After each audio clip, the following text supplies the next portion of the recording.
assim, Caio, quem não segue, persegue. Ele botou a frase, então acho que vai por aí, né? Podemos então dizer que quem mais persegue Jesus é a religião, já que foram os religiosos que pagaram ajudas para atraí-lo?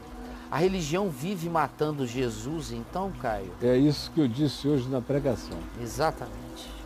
Que a religião não consegue se dar com Jesus jamais. O que o Evangelho ensina é isso: a religião matou Jesus, a religião não suportou Jesus, a religião não aguenta Jesus. Jesus é demais para a religião. Isso é fascinante. Sempre demais. Fascinante. E a religião tem essa fascinação com ele e tem esse pânico dele. E toda vez que, como foi no passado, ele viveu o Evangelho, mataram-no. E em qualquer outro tempo, Paulo diz, sempre que alguém viver a piedade do Evangelho será perseguido. Sempre. Em qualquer geração. Então, foi o que Jesus disse. Se vocês estão sendo perseguidos, ele diz em Lucas no capítulo 6, se vocês estão sendo perseguidos, alegrai-vos, porque vocês são profetas. Se vocês estão recebendo louvor da religião, abram os olhos, é porque vocês se tornaram falsos profetas. Olha. Esse é Jesus, não sou eu. Está aqui. Jesus dizendo, o problema é que o povo não quer nem saber do que Jesus disse ou não disse. O que qualquer pastor ou padre gritar em algum lugar, eles vão achar que é evangelho, e não é a palavra de Deus necessariamente, hoje em dia. Na maioria das vezes não é. Esse povo não conhece nem a Escritura e muito menos ainda conhece o poder de Deus. E Jesus diz aqui para nós, desculpa, eu estava vendo em Marcos e de fato eu estou buscando Lucas nessa minha Bíblia toda desfolhada. Deixa eu ir para Lucas. Aonde, olha só como a bichinha está desfolhada e eu estou decidindo aposentá-la, mas não consertá-la. Porque senão vai chegar gente aqui que vai botar página nova e aí eu vou perder todo o relicário de história, isso é quase um diário da minha vida espiritual. Essa Bíblia que está comigo há 46 anos, quando Jesus disse, olhando ele para os seus discípulos, disse-lhes, Lucas 6, 20, bem-aventurados vós os pobres, porque vosso é o reino de Deus, dos pobres. Isso aqui é teologia da libertação, fica louca com isso aqui. Louca. Bem-aventurados vós os que agora tendes fome, porque sereis fartos. Bem-aventurados vós os que agora chorais, porque havereis de rir o riso eterno. Bem-aventurados sois quando os homens vos odiarem e quando vos expulsarem da sua congregação, vos injuriarem perante o povo e rejeitarem o vosso nome como indigno, por causa do Evangelho, por causa do Filho do Homem, por causa da obediência à minha palavra. Regozijai-vos naquele dia, exultai, porque grande é o vosso galardão no céu, pois dessa forma procederam seus pais com os profetas. Mas ai de vós os ricos, porque agora tendes a vossa consolação, e não sois generosos para com os pobres. Ai de vós os que estáis agora fartos, porque sois indiferentes e vireis todavia a ter fome.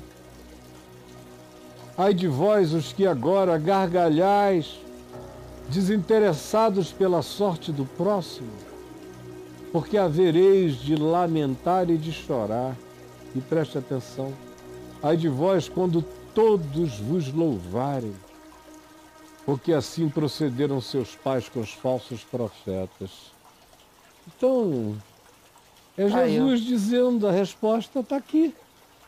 não é? Normalmente a religião não suporta o profeta. Desde o passado, desde antes de Jesus, só teve um profeta da classe sacerdotal, da classe do status quo, do templo, da religião, foi Isaías.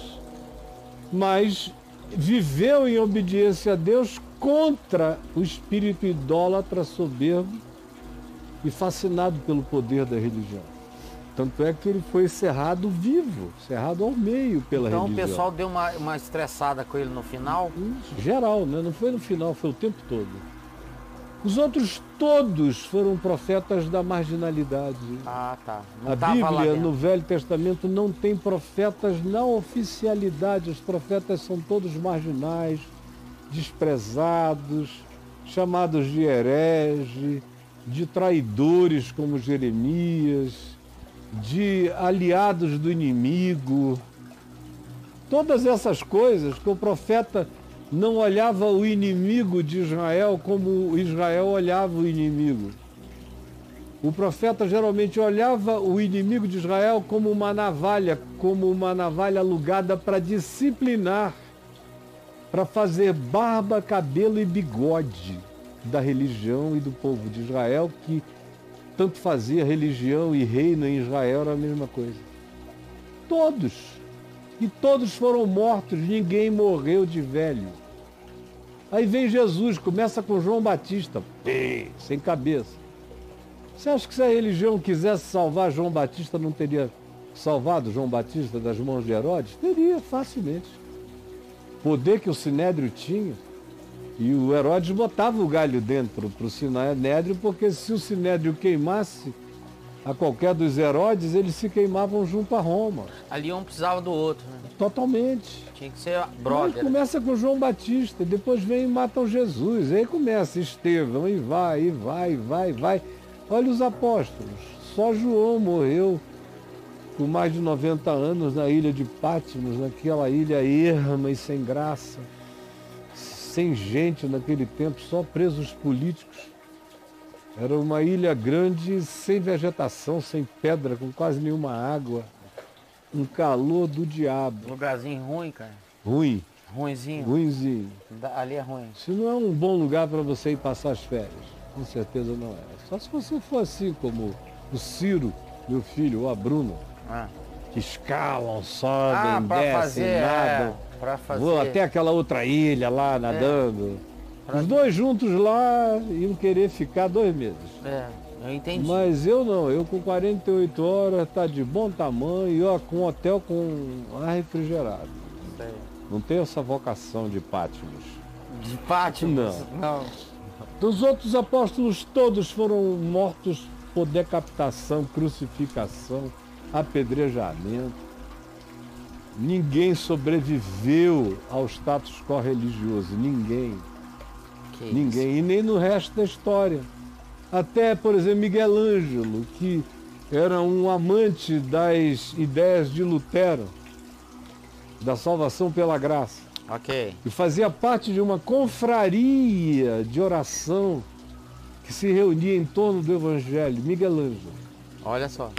Sistina, o Sistina. Teve que fugir para Florença para ser salvo da morte, porque havia a suspeição de que ele tinha acordo com as doutrinas de natureza protestante ou paleo-protestante. Aquelas mesmas ideias que ganharam concreção depois em Lutero e na Reforma. Então sempre foi assim. Se um cara começa a pregar a palavra, você vê todos os grandes heróis da igreja, quase todos foram mortos. Quem não foi morto é porque criou conchavos com o status quo. Aí virou teólogo oficial, virou não sei o que, isso e aquilo. Fez negócio.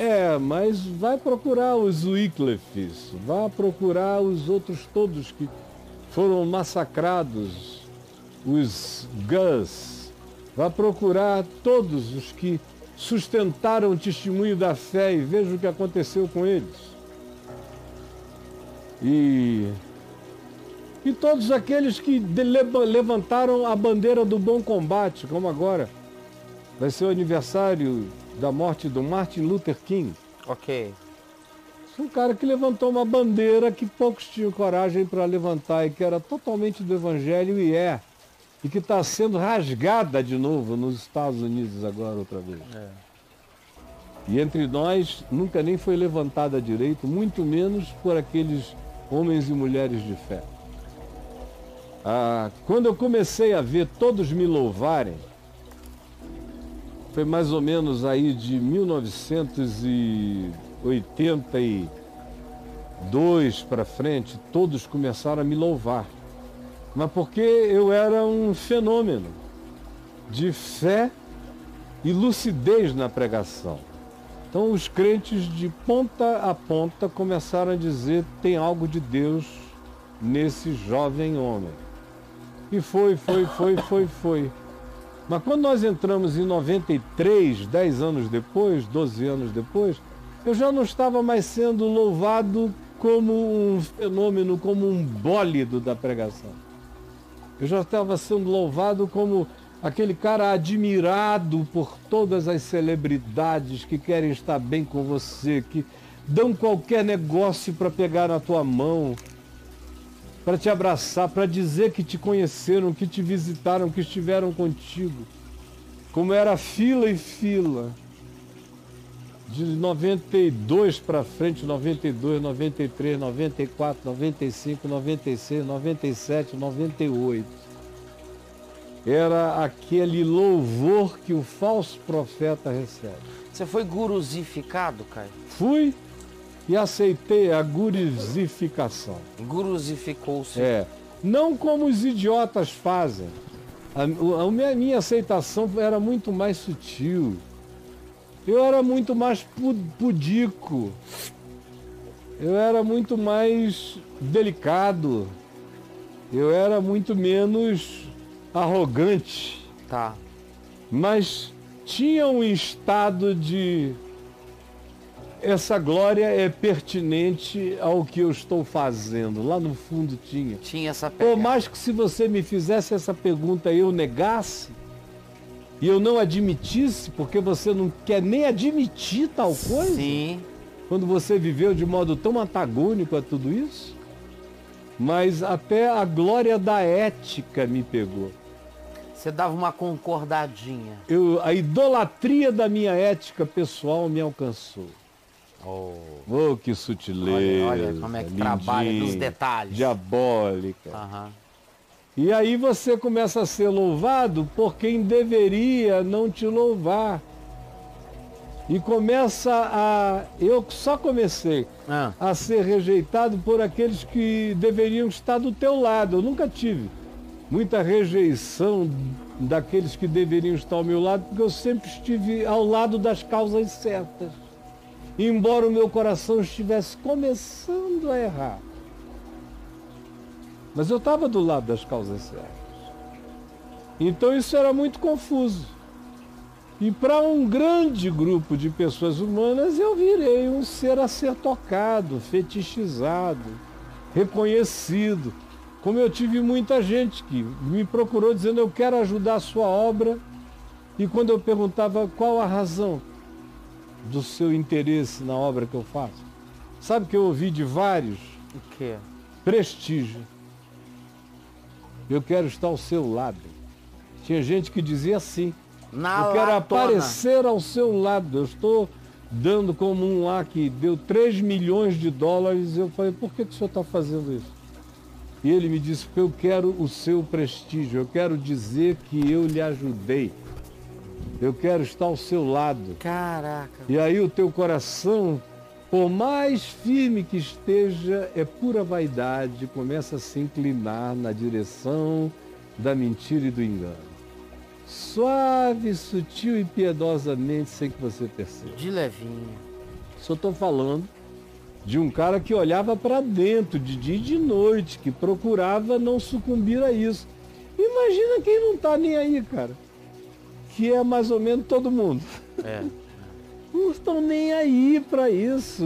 Os caras estão recebendo injeção, hormônio de Satanás todo dia. É, cara. Hormônio Intravenal. para virarem aqueles frangos bem engordados pelo inferno, para serem comidos na data certa.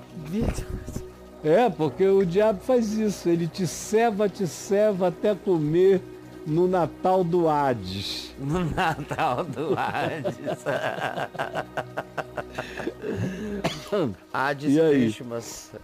Hades Christmas. Caio Fábio. Uhum. E você hoje sente resquícios de enguruzamento na sua pegada? Não, sempre tem gente, mas é que eu... Como é que tá a sua relação? Eu nasci há 10 mil anos atrás. Se eu não aprendesse, meu amigo, a sua pegada hoje de enguruzamento. Pouca gente foi tão glorificada, porque eu era amado e glorificado. Eu estava ali em pé de igualdade com Paulo e outras coisas naquelas gerações que se acumularam.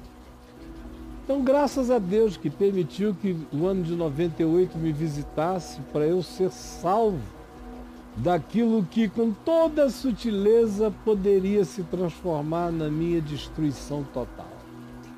Eu vejo como graça de Deus. Então hoje, quando eu vejo a coisa aqui e ali, eu sei que é infantilismo, que eu vou cortando a pena do passarinho antes que ele pense que vai voar. Nos dias de hoje, Caio, a gente pode notar que de 98 para cá, 98 você era um cara unânime, ponto. De 98 para cá, você dividiu, 50-50 aí. Você é perseguido aqui 50 e amado 50. Você acha que essa coisa de eu ser perseguido 50 equilibra a gente? Eu fiquei mais perto de Jesus. Dá uma equilibradinha. Fiquei mais perto de Jesus, como o profeta Simeão disse a Maria, que esse menino estava destinado para ser levantamento de uns e ruína de outros, e para dividir. Ele estava destinado a ser um divisor. E para que se manifestassem os pensamentos secretos de muitos corações. Eu acho que o Espírito de Deus está fazendo justamente isso, ano após ano. Já teve um tempo que estava 90% com 95 contra 5. 95. Aí foi. Pra ruim. Hoje eu sinto que está aí meio 50-50. É, 50-50. 50. É. E acho que vai ficar mais ou menos assim. Vai ter esse elemento de choque, de contradição sempre. Mas, Caio, sabe que eu tenho, assim, divisão de ibope do Caio Fábio na minha cabeça? É o seguinte, 40 odeia, entendeu? 40 ama, e 20 é voto em branco, é o Caio Fábio escondido. Escondido. É o pessoal não opinou, não quis dizer, não falou nada, e não opinaram. Que tem aquele pessoalzinho ali que tá sempre lá para lá. Mas tem pouca gente... 20 de 100 assim.